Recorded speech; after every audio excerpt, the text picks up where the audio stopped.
Good morning, everybody, and welcome back to my YouTube channel. My name is Levi Nolasco. I'm a realtor with Keller Williams Realty here in sunny Las Cruces, New Mexico. In this video, I'm going to give you an overview of Las Cruces. These are a lot of questions that I get asked from people that come to visit. And towards the end of the video, I want to go over a little bit of our lifestyle and what you can expect if you move to Las Cruces. I'm going to take a moment to let you know that for some reason on YouTube, I'm not able to respond to comments. So I see your comments and I try to respond to them, but for whatever reason, it just doesn't stick. So please feel free to email me at levinm@kw.com if you have any questions or need anything. I was with a buyer that came from out of state the other day, and he was really surprised to find that I sell quite a bit of real estate here in Las Cruces. And I just wanted to let you know that I don't just make videos. Currently this year, I've sold 5 times more than the average agent has in the United States. So I do sell quite a bit of real estate, and I mainly work with buyers at the moment, thanks to this YouTube channel and thanks to you for watching again. I also like to mention that I've sold every single listing that I've ever signed, and I'm very proud of that. So I do sell a lot of real estate here in Las Cruces, and I would love to help you out if you're interested in making a move to the area. So you know it's a really tough market and it's hard for buyers to get their offers accepted. I have a whole system geared for out-of-state buyers to help them buy homes. For the most part, the offers that we write get accepted. Here are a few things that I think you should know about Las Cruces, and if you've been following me for a while, you'll know that I really love the history of the area and New Mexico in general. So I thought that we should start at the beginning. I took a lot of the information I'm about to go over with you off of the Visit Las Cruces website and a few other sites that had some information on it. Las Cruces is in the southern part of the state, located about 30 minutes from El Paso, and we're probably about 40-something miles from Mexico. I refer to Las Cruces as Baja, New Mexico, because I feel that we're so far removed from the northern part of the state, starting with culture, with laws. With Las Cruces is kind of left to our own devices, and we don't have a lot of overwatch, which is one of the reasons why I really love living here. I don't want Santa Fe and Albuquerque, putting parking meters or really paying much attention to us, as bad as that sounds, except for our schools. It does sometimes feel like we're like the redheaded stepchild and we don't get a lot of attention, but again, that's another reason why I really love the Southwest and I really, really love Las Cruces, is because it still has a little bit of that Wild West charm. And what I mean by that is people kind of let you do what you want to do, they let you be. You don't have people looking into every single thing that you're doing. Like California, you're not getting taxed on every single thing you enjoy. It just feels really freeing. I want to say, I guess, pioneer-esque, but that doesn't really fit. So let's start about 600 million years ago. New Mexico at the time was covered by a sea, so everything you see behind me and all the visual shots I'm going to show you were all underwater. And this is evident by how many fossils can be found in the area. There's a lot of cool places out in southern New Mexico that you can go fossil searching. And I remember that my grandpa and I went up on, I believe, Gold Gulch Road in Silver City to look for some fossils. And we found actually quite a few, I guess, old sea creatures, old shelled sea creatures, which is pretty cool. And a few years ago, maybe it was 5 or 6 years ago, they found a woolly mammoth fossil near the Organ Mountain. We also have the Prehistoric Trackways National Monument, which is directly behind me and has footprints from older animals and reptiles that lived here before we did, which I think is really cool. And it's also a recreation area, so if you have a super modified Jeep or off-road vehicle, you can take it out here. Otherwise, I wouldn't recommend taking just a normal car out here because it will rip every part of your undercarriage off of your car. But you can also ride motorcycles and take hikes out here. So the Prehistoric Trackways National Monument is just one of my favorite places to go and take a look back at history. The oldest human footprints have been found in North America in white sands. So that's only, I think, about maybe an hour to an hour and a half away from where I'm standing right now. So tons of interesting history comes from here in New Mexico, and I'm just really excited about that. If you've seen some of my other videos, you know that I always point out volcanic activity, since that's what's created a lot of the landscape around us. Picacho Peak, again, is right behind me, is my favorite volcano, I think, by far. My favorite inactive volcano, let me put it that way. It also created, if you can see, it's a bit sunny behind me, it also created the Organ Mountains. And if you saw the video that I did on the City of Rocks, that was created by volcanic activity as well. So 600 million years ago, lots of volcanic activity going on. And something I'd like to point out is that the Oregon Mountains are actually the tip of the Rocky Mountains. So that's pretty interesting. I didn't know that for a long time, and I just thought that was a really fun fact. Over 400 years ago, Don Juan de Oñate was sent by the King of Spain to look for gold. And he was also part of the, I guess the team or whoever it was that led the expedition that created the El Camino Real Trail, which I did feature on one of my downtown videos. A lot of culture, tradition, and trade was done through the Camino Real Trail, so I think that's really cool. And that's now a Mesquite or Mesquite Street, which has some restaurants and some coffee shops on it. You can do some more research on Don Juan de Oñate. We used to have a high school named after him, but it was recently changed. Oñate was kind of a brutal guy. The actual city of Las Cruces itself was established in 1849. United States Army Lieutenant Delos Bennett Sackett, which I'm guarantee I'm not saying that correctly, was tasked with mapping out an area for town. He roped and staked off about 84 blocks for this new town, which was called Doña Ana at the time. For the name of Las Cruces, one theory suggests that during the 18th century, a bishop, a priest, and a Mexican army colonel, a captain, 4 trappers, and 4 choir boys were attacked near the Rio Grande, and only one boy survived. Now, crosses were erected in their honor, and the name El Pueblo de Jardín, the city of the Garden of Crosses, evolved. Other stories say that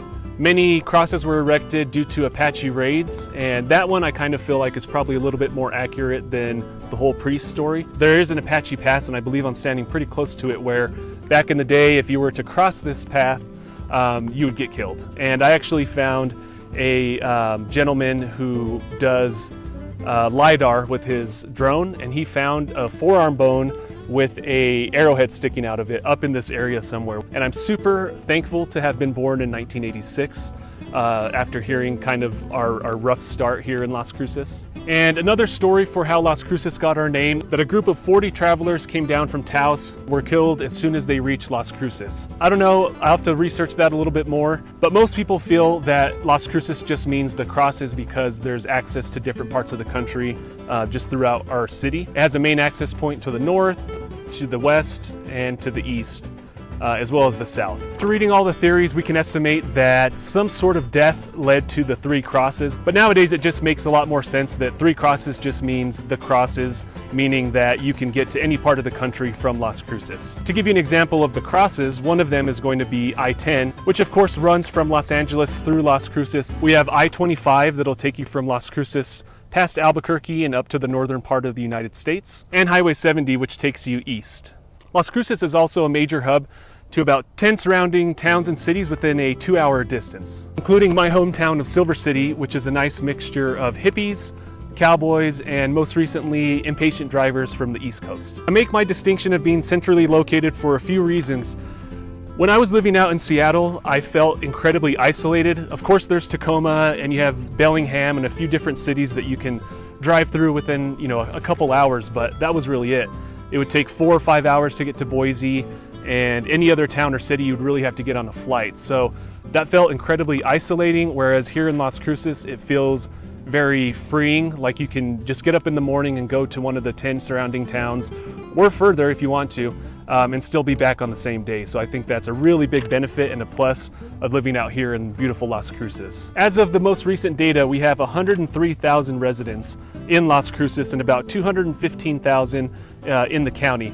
Now, to me, that's pretty incredible because when I was in college here in 2010, the population of Las Cruces was 69,000. So we are the fastest growing city in New Mexico, and you can definitely feel it if you've been here for a while, but we still have that small town charm, good relationship people, and that slower pace of life. And just to give you an idea on the size of Las Cruces, because again, a lot of my customers that come and fly into Las Cruces, having never been here, are really surprised to see the size and the expansion of the city. So it's not a tiny little dusty podunk town. We actually do have quite a bit of city. So to put it into perspective, Las Cruces is about 77 square miles and is almost 1/3 the size of the city of Chicago, Illinois. Las Cruces is just around 4,000 feet in elevation. We are kind of the high desert.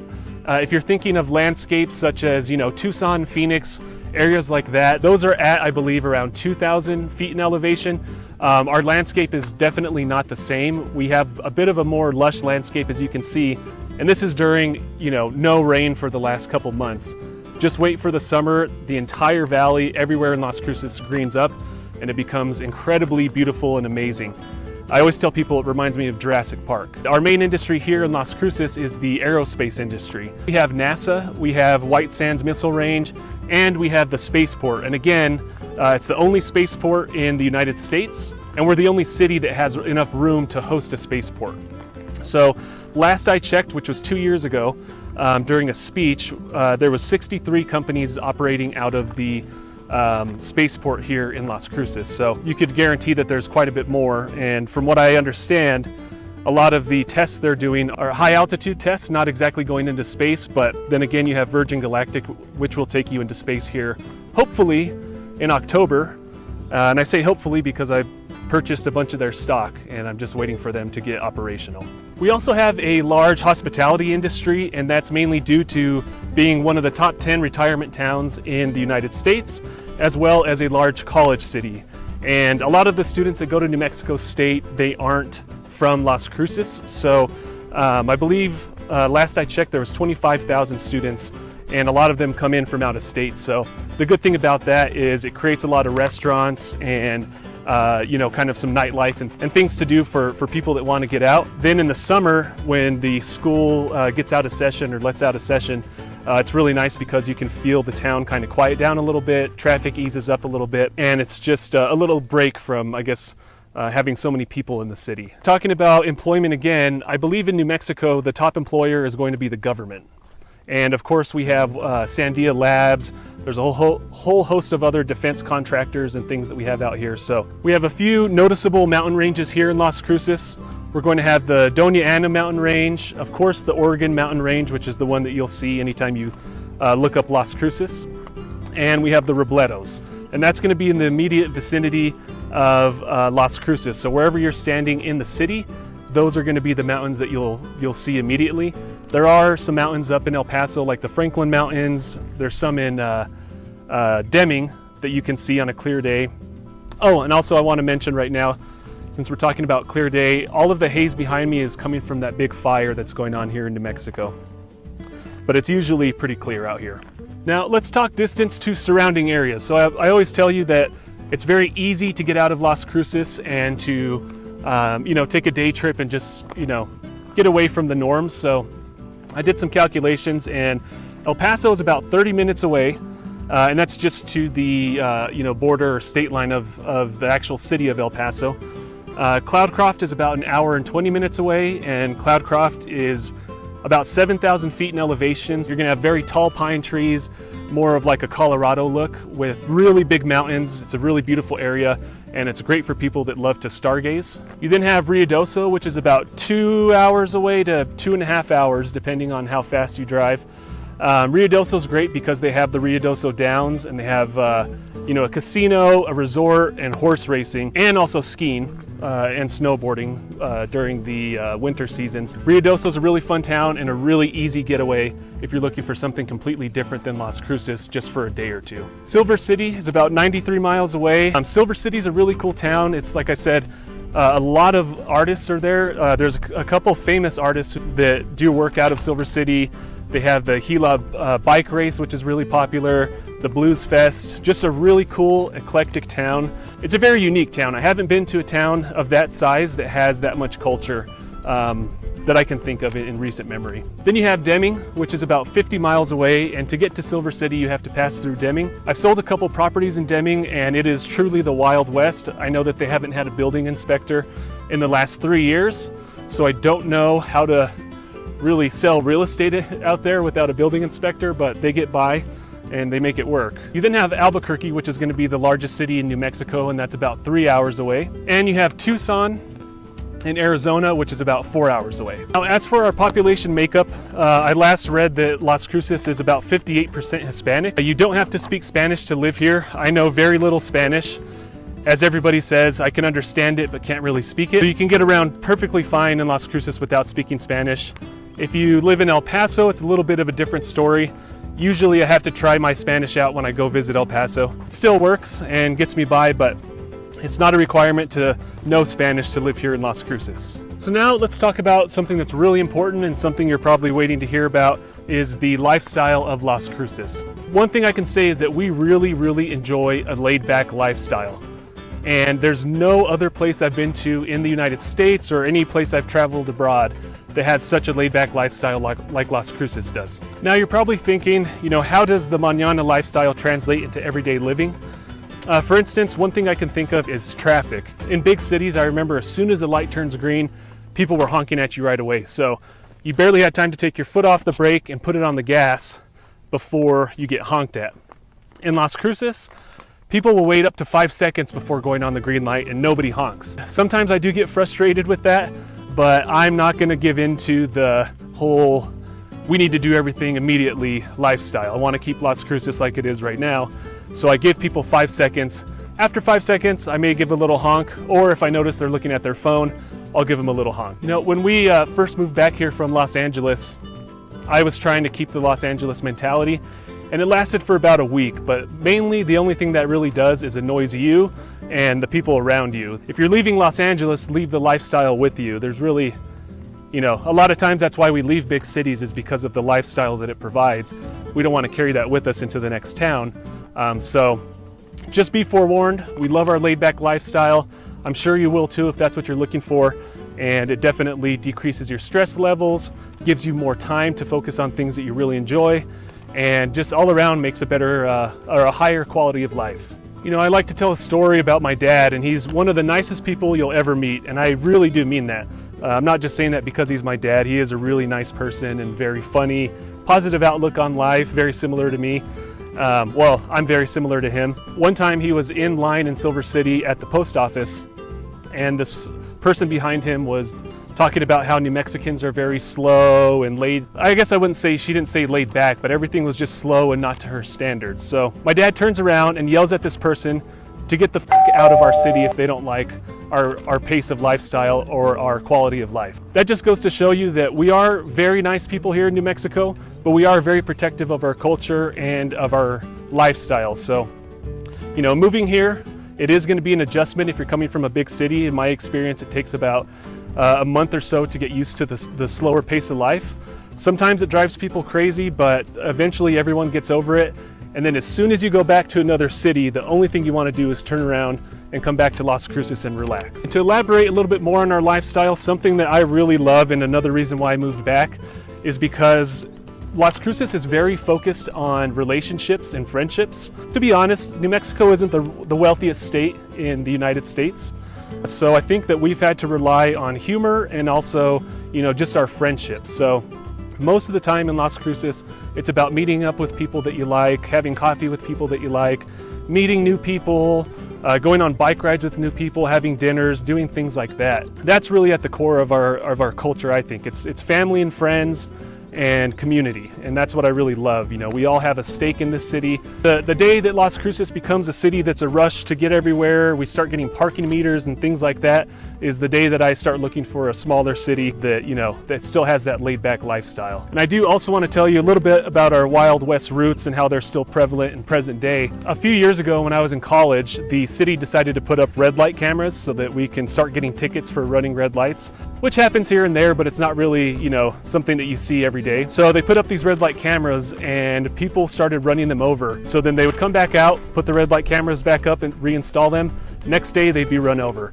Do the same thing next day it's run over.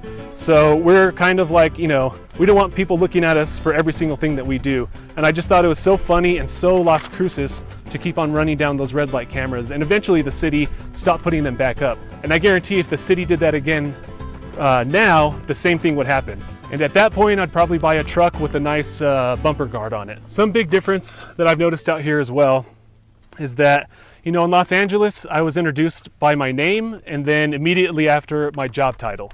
So it was all kind of about career, and that was your identity. What do you do for work? That's who you are as a person. In Las Cruces, it's definitely not like that. I've never been introduced by what I do as a person. I, of course, have to bring that up myself. As a realtor, we have to bring up that we're realtors every chance we get, just like I'm doing right now. But I really love that that's not a part of the culture out here. It doesn't matter where you work, doesn't matter where you came from, doesn't matter if you have a trust fund, It's just who you are as a person and how do you treat people. Now, one thing I will say is it does take a little longer to get goods and services out here. I mainly order everything online now, and I've just gotten used to the wait period. We don't have, as far as I know, Amazon same-day delivery like they did in Los Angeles. But again, that's stuff I really don't care about anymore. If there's something I need immediately, I'll just hop on over to El Paso and pick it up. But in the last, 4 years that I've been back, I've never had to do that. Except, as I mentioned in my last video, those emergencies when you need to eat Korean barbecue, I'll hop on over to the east side of El Paso and get some authentic Korean barbecue from there. When I originally created this channel, I wrote down the mission statement that I would show my authentic representation of living life through my eyes here in Las Cruces, and by doing so, I'll attract like-minded people that want the same thing, and hopefully they'll hire me as their realtor. So, in that tradition of shooting you straight, I'll tell you some things that I don't like. A lot of them are going to be driving related. I just have to say we have some of the nicest people I think in the world and the most genuine and caring people in the world. New Mexico doesn't have the best drivers, but I would say New Mexico has better drivers than Arizona drivers for sure, and actually better drivers than the drivers in Seattle, in my experience. A few things that I don't like, or that kind of, not really aggravate me, but just kind of rub me the wrong way. For some reason, people in Las Cruces leave like 3 car lengths between their car and the stoplight, or the car in front of them and their car. So now that we're getting a little busier with traffic, it's starting to leave people in the intersection, way far behind them. It happens all the time, and I really don't understand it. I've always just wanted to pull somebody over and ask them why they leave so much space in between. But again, that's just me nitpicking, but truthfully, that kind of bugs me. The next item that I'm not a huge fan of is that, again, as a growing city, we're getting new traffic patterns and traffic signals and things like that. People don't know how to merge out here. So, of course, if you're from a city, you know that you merge at the actual merging point. That way, traffic keeps on flowing smoothly, and you go in sort of like like you're folding cards, like one car after the other. You just kind of alternate and get into line. In Las Cruces, some people will block the lane all the way towards the merge point. So then everybody has to merge at the very back, and then that creates traffic that goes really, really far back. And I don't think they know that I don't think they're doing it on purpose, but I don't think they understand how merging actually works. So as a growing city, that's definitely going to have to be figured out. And there is this guy, I always joke around with my fiance, there's this guy that stands on the corner of Loman and Solano, and he has a loudspeaker and he's preaching about, your sins and everything that you've done wrong. And I thought about asking him if I can share the microphone with him and just tell people, how to merge, and that, stop giving 3 car lengths between you and the stoplight so your fellow driver behind you isn't stuck in the middle of an intersection. Something else I want to mention too, that I think is important, is that with the slower pace of life comes slower response times on things like job applications. So I remember I applied for a few jobs when I first moved to Las Cruces, and I went to school. I was out here for 4 years, and I moved up to Seattle. When I get to Seattle, I got a call back from one of the jobs that I applied to, and I just joked with them, but I'm like, why did it take 4 years for you to reach back out to me? But a lot of people find that frustration, and when you do need a job, that is frustrating. But what I do, and what I've always done as a kid, is I'll go back and bug people every single day. So I'll turn in the application one day, the next day I'll go by the office, the next day I'll go by the office, the next day I'll go by the office, and really, just kind of push people to give me a response. So that is one area where I can be, I guess, against the mañana attitude. But that's just something to know. The higher level you are of employee, or your qualifications, I think the faster you'll probably get a call back, especially if you're a government worker, or you're applying to like White Sands or anything like that. Well, and especially applying for jobs right now during COVID, almost everybody has their hiring signs up, so it might be a different story now altogether. I really want to thank you again for watching my videos. It means a lot to me.